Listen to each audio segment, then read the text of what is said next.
Remember Me by Elope to the Sea on AO3. Episode 10, Chapter 7, A Battle Against a True Hero. A lightning bolt came towards her, but Ochako didn't bother to evade it. She received it, and due to the fact she was holding a metal knife, Mina's screams became louder.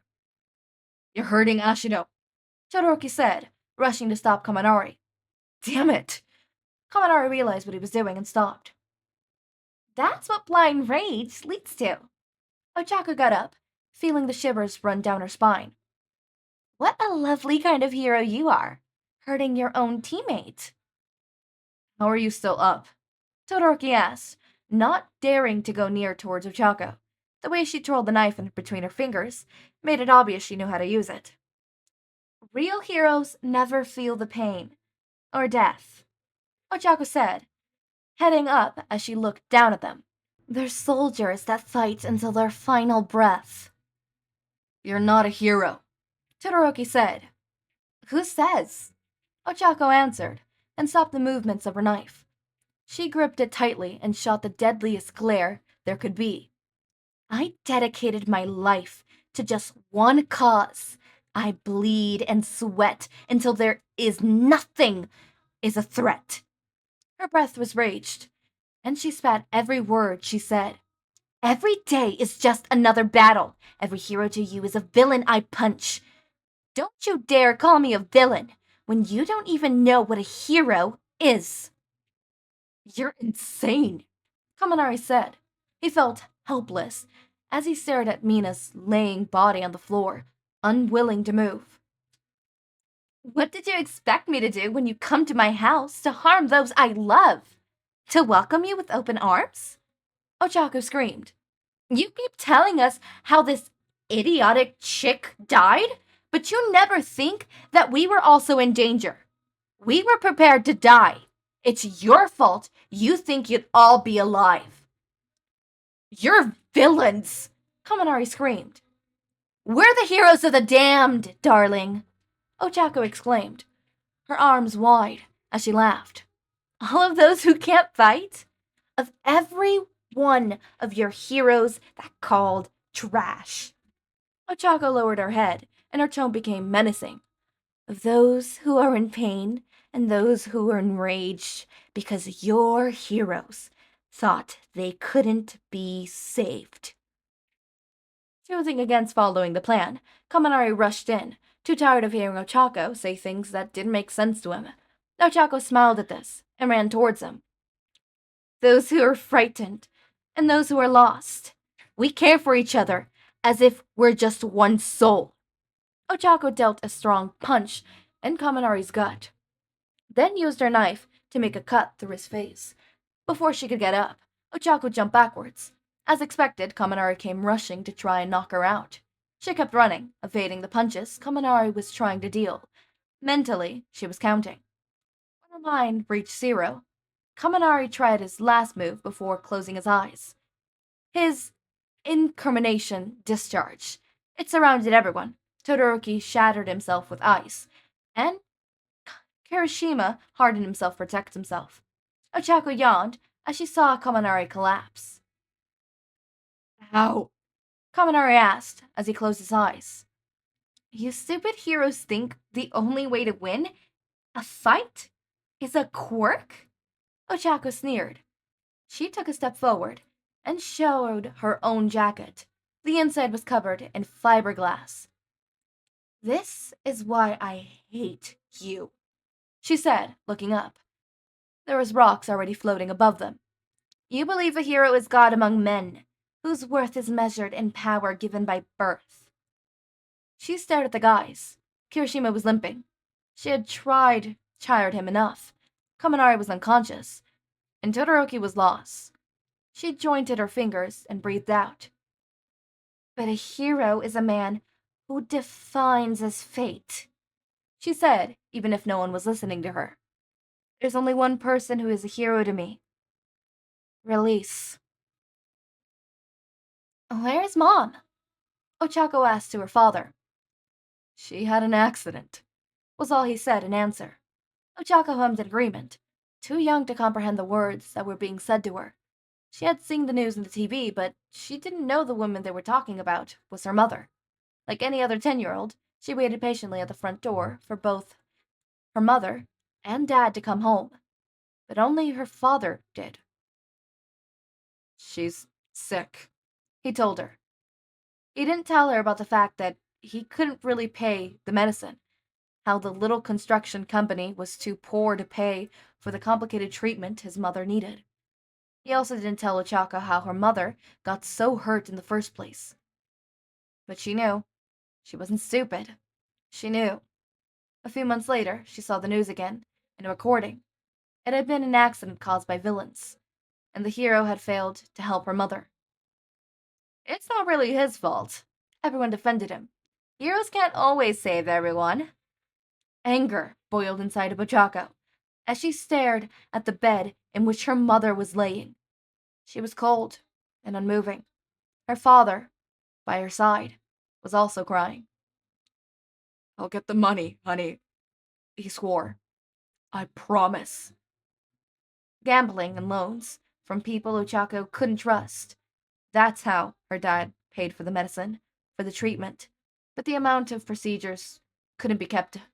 Her father was drowning himself in work, and Ochako could only stare. Why can't they just help her? She wondered. Why can't they just save my mom without asking for anything in return? The answer was quite simple, actually. The world is ruled by money. Everything has a price. And her mother's life also had a price. One she couldn't pay. One her father also couldn't pay. They buried her underneath the cherry tree she loved so much. Her father had cried a lot that day. Ochako couldn't remember if she cried or not. Everything was a blur. She knew she cried, because everyone always told her she did, but she couldn't remember doing so. She missed her mother, but her father missed her more. Debt collectors came to her front door every day, asking to see her dad. Her dad was never there. He was working or gambling or doing anything at all to get money. She no longer saw him in the mornings, and soon, neither in the afternoons. It came to a point in which she didn't see him at all. She learned to lie to the debt collectors, and learned not to ask for money, because that would only make her life more difficult. And she also learned to steal. She always felt dirty for doing it, but there were things she desperately needed. Most of the time, they were tampons or food. She was hungry, and her father didn't make dinner for her at all. Actually, now that she recalls, that's where she met him. That's where she met Deku. She had been stealing a chocolate bar from the convenience store when she first caught. "Not today, young lady." The owner of the shop took her hand as he said so. The image of the police jumped to her mind, and she closed her eyes. She couldn't go there. What would her father think? She was scared, and dread floored her. What was she gonna do? "Ah, Re!" Someone interrupted. The guy. Ochako opened her eyes to see a pair of green eyes. "Oh, you found it. Sorry, she was making an errand for me. Here's the money. Is she causing you trouble, sir?" "Oh." The guy stared at the money. He glared at Ochako, but hummed at the boy with green eyes. "I'll let it slide this one, girl. Don't do it again." They both nodded and hurried to the door. Ochako breathed out heavily and almost dropped to the ground. "You okay?" the boy asked, and Ochako turned to see him. She nodded. "Good. I bet you were hungry if you needed to steal that." Ochako gripped the chocolate bar in hand and blushed. She really was. "Thanks," she managed to say. "No problem," he answered and smiled. "When you're hungry, you could ask me, and I'll buy you something." So kind, Ochako thought. He's really kind. She didn't have the heart to take advantage of someone so kind, so she never asked him to buy food for her. She would rather starve than ask for something from him again.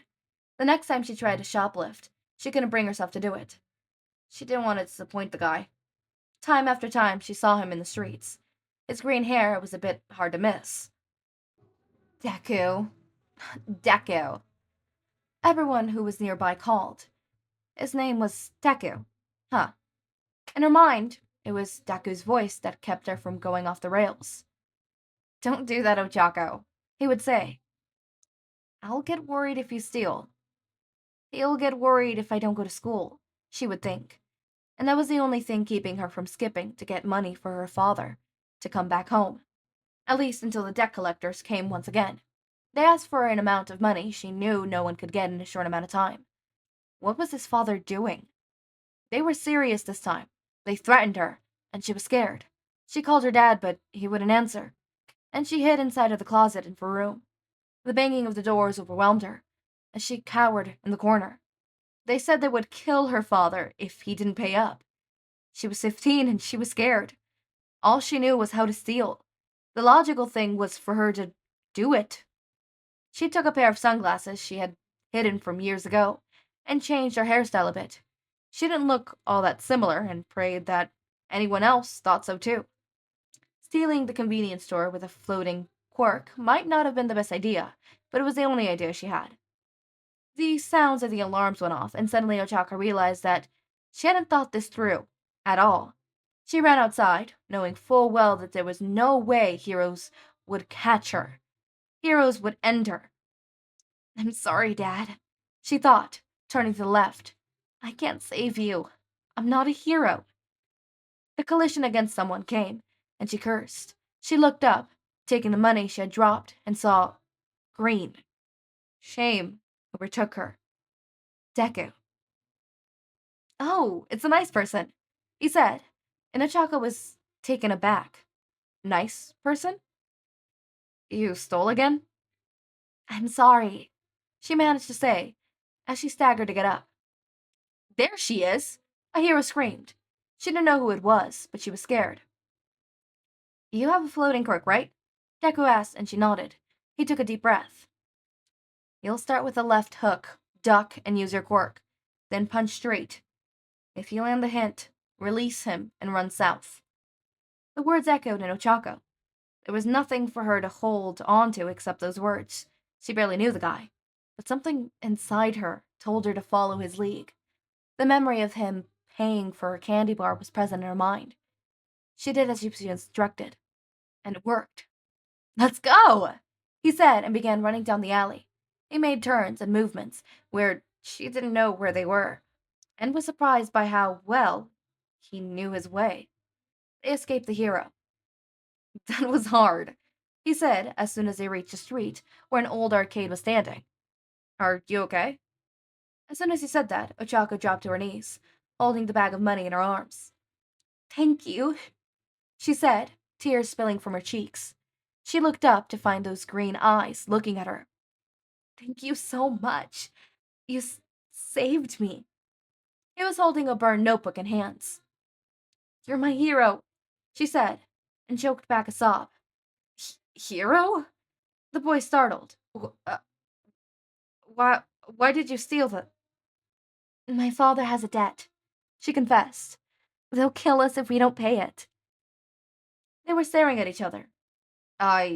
He said, unsure of what to do. "I can help you," he said, and Ochako looked up immediately. He seemed to be torn apart by his decision, if the way his eyebrows furrowed and his lips were curled of any indication. "But you can't hurt civilians." "I won't," she said immediately, standing up. "I'll never hurt civilians. I don't want to harm anyone." "Then it's a deal." The boy smiled. "I'll help you pay your debt." The world is ruled by money. Everything has a price. He was different. He helped her without setting a price. He was the first person to be different. "I owe you," she said, with tears down her face. "I owe you my life. You're a hero." "I've always wanted to be a hero," he said, his eyes falling to the ground. "But I really can't be one." "You're more of a hero to me than any of those others," Ochako said, scrunching up her nose. "Of course you could be one." "I'm quirkless," he confessed. Ochako stared. He was holding his shirt tightly, and it broke her heart now how he was holding back his tears. "Even All Might said I can't be a hero. Well, fuck them, Ochako said, her voice toning cold. You might not want to be a hero to them, but you're a hero to me. She stood proudly tall and stretched out her hands. Use me, she shouted, taking Deku aback. She was showing her wrist, and her eyes were closed tightly. Use my quirk to be someone to help others. You're kind, he said, and looked at her. You're so kind. You're helping me save the only family I have left, she said, her eyes softening at the boy. I'll do anything you ask of me, Deku. Deku? He asked, and she felt her cheeks heat up. Isn't that what you're called? She said, hiding her face behind her hands. They call me that because I'm useless, he said, and Ochako looked at him in disbelief. Useless? How? You're anything but useless, she said cheerfully, her smile wide. You help me, and we can help others. Maybe we could steal, heal, and there, but I will never hurt anyone. I will save those you instruct me to save, and I'll help you get a name as a strong leader. You might not become a hero, but I bet you could become something even better, Ochako finished, as she stared at the wrecked place. This was a mess. She took out a chocolate bar from her pocket and ate it. At the end, we become villains in everyone's eyes. Deku, not that I care what everyone sees me as. From the ashes, something broke free, and Ochako knew without lifting her head who it was. I told you, Ochako said, turning slightly to Todoroki, that if you hurt him, I'll kill. I just want to talk, he said in return. She sighed. I'll trust you, but just this once, she said and turned around. I'll pretend I didn't see you.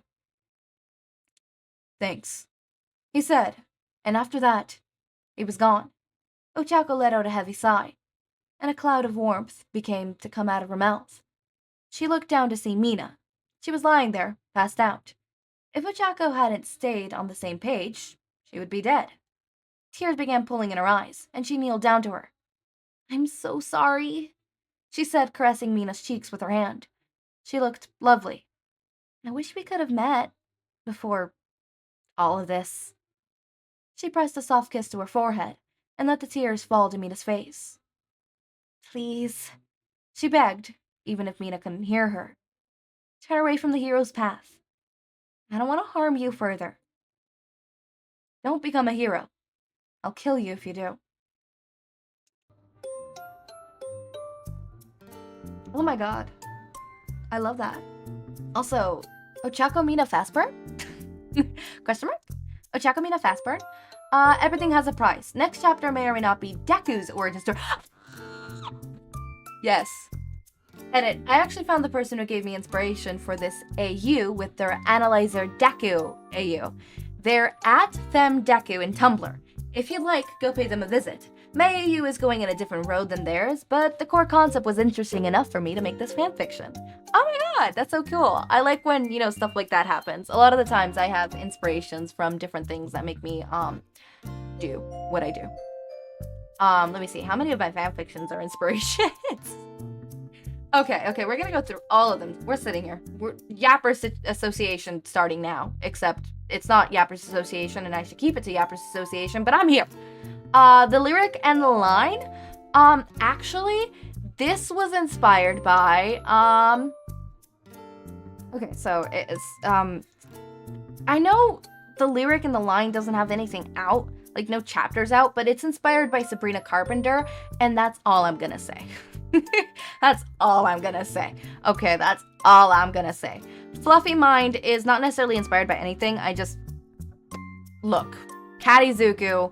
I thought it'd be interesting to have a Cat Izuku, and then I kept piling stuff on top of it and kept thinking of stuff. Some things are things that I've thought of myself. Some things are things that people have said to me in passing. Some things are things that I stole from another fic of mine, ideas that I just was never gonna, publish, and decided to add to Fluffy Mind.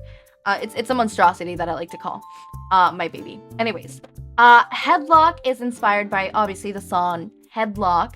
Also, I just wanted to do a silly little,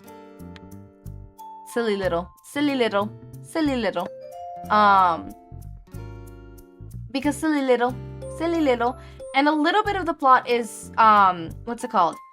Inspired by, obviously, different movies and books that I've read over the years that have domestic violence in it, because, of course. As for my kingdom, that one is inspired by nothing. It is just a typical... No! I lie. No, never mind. I don't lie. I thought it was maybe inspired by that one, but no, I haven't thought about that in a long time till now. But for my kingdom, it's literally inspired by nothing else. I just thought, cool. 2 princes, put them together. Arranged marriage. Shindeku. Yes. Silent Stars, Hidden Hearts was heavily inspired by, and I'm not even gonna, like, admit this, or not admit this.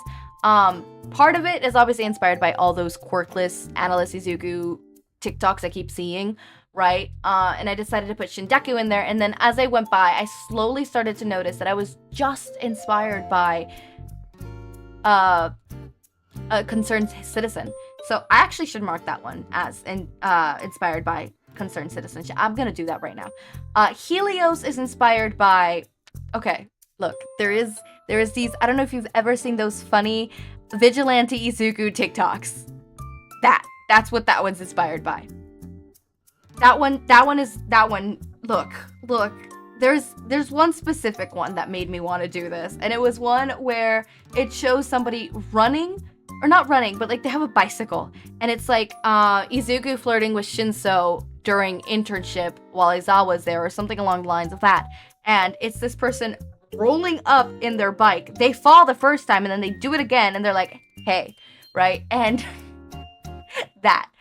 that's what pushed me, right? But everything else is always inspired by, like there is another one where it's Izuku, like a squirrel patting down another, not a squirrel, what are those called? A raccoon, patting out another raccoon. It's like Vigilante Izuku taking away all of Racerhead's weapons to put into his stock. Stuff like that is what inspired me to do that. And I love it. And then Ma Mega Enemy, or My Best Enemy, but Ma Mega Enemy is inspired by, literally, I do not fucking know.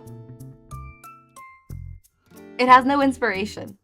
It's just, I thought, what if we make villain Hisashi? And I was like, okay, what would make a villain Hisashi? I'm like, okay, hear me out. Not villain Hisashi, but anti-hero Hisashi.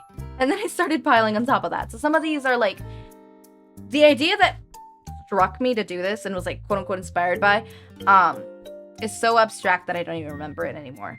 But those are the ones that are currently my work in progress. That's what I would classify my WIP, my work in progresses. The ones that I would not inspire, that I would not consider my work in progresses, would be the ones that I'm not currently working on, but they're still ideas. Like Abandoned, Trapped, Feared, Loved, and The Damned is heavily inspired by a book series that I wanted to write, that I interpreted it into the My Hero Academia world, although I might change that one up because I'm not so sure I like it, which is why it is not one that ended up going into the section of being the 7 fics that I picked to be my work in progress.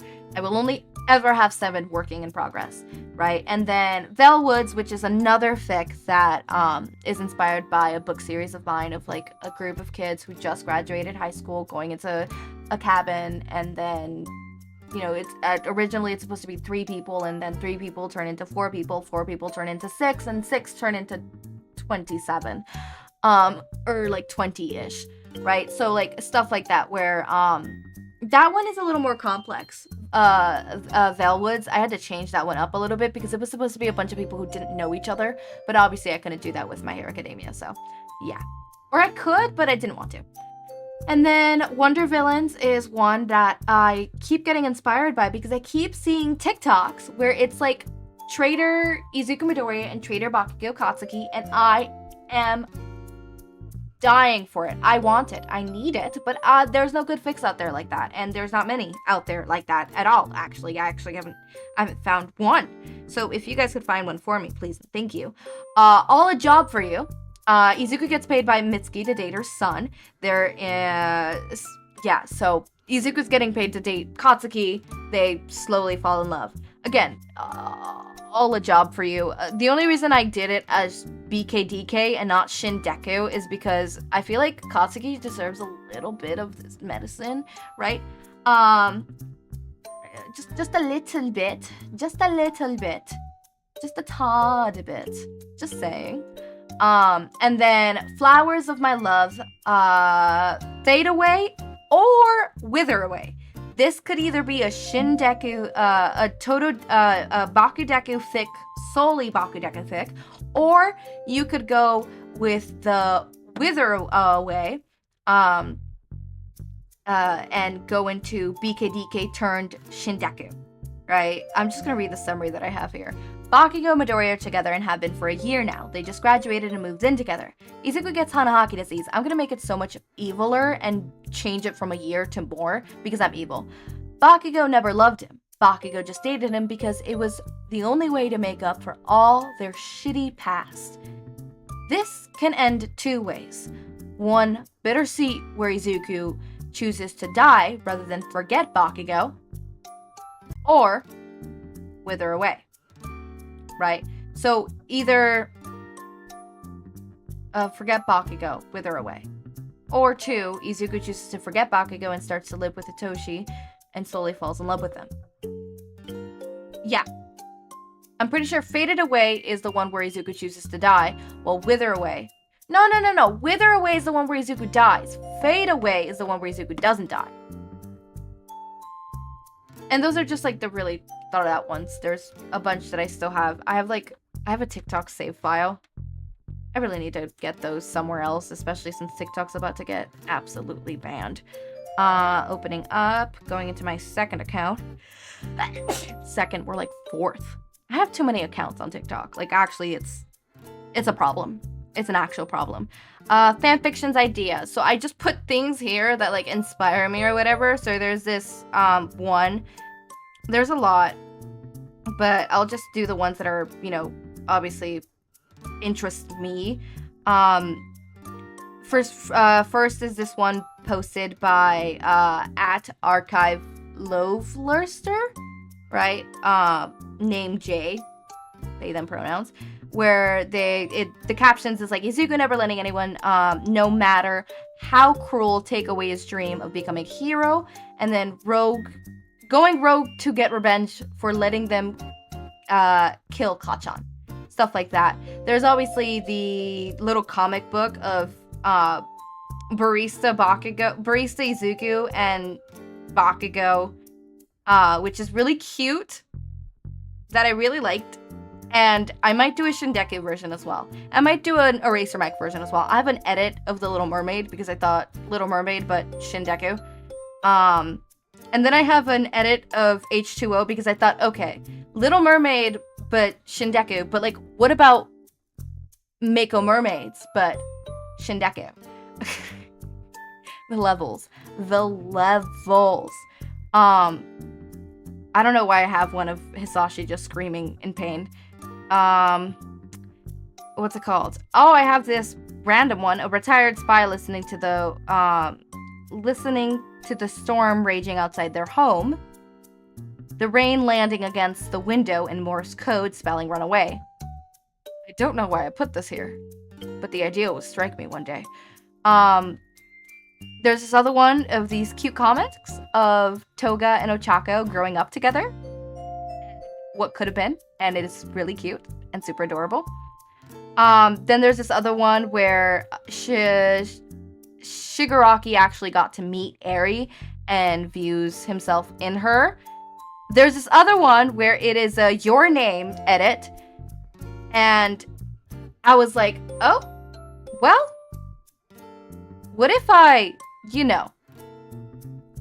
Shindeku. I like Shindeku, can you tell? There's this other one where it's a headlock thing. It's by someone named Arthur? Arthur? I don't know. Villain Deku, My Beloved, where it's a villain Deku. This one actually inspired a whole thing. I actually have it written out, slightly blocked out, where I was like, okay, as much as I love villain Deku, it's kind of hard to make it believable and whatever, and I don't want to do the typical cliche. So I was like, okay, hear me out, villain Deku, but Nobu. Yes. I thought it would be funny. I have another one where it's a sniper Izuku, Bakugo kissing Izuku and saying, no one will ever believe you. More villain. Oh no, this is Ghost Izuku. I want to do that one. Then there's some post-war comics of like super cute and angsty, heartwarming, heart ink stuff. There's like 40 of these. Actually, there's a little bit too many of these.